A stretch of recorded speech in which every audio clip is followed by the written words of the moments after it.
আসসালামু আলাইকুম, কেমন আছেন সবাই? আশা করছি সবাই খুব ভালো আছেন। আলহামদুলিল্লাহ আমিও ভালো আছি।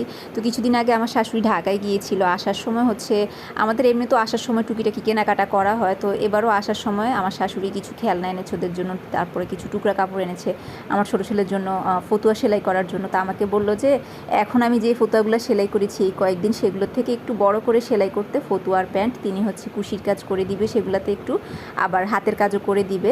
তো আমি ওর যে প্যান্টটা একটু বড় হয় আমি সেইটার মাপ নিয়ে ওর জন্য একটা প্যান্ট কাটছি।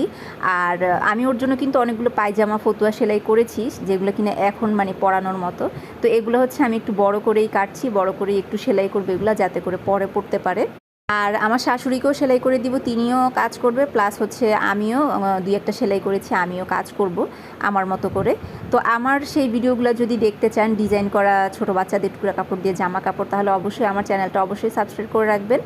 আর সেখানে আরও অনেক ভিডিও আছে ছোটদের জামা কাপড়ের, চাইলে সেগুলো আপনারা দেখতে পারেন। তো ভিডিওটা ভালো লাগলে অবশ্যই একটা লাইক দিয়ে যাবেন। আল্লাহ হাফেজ।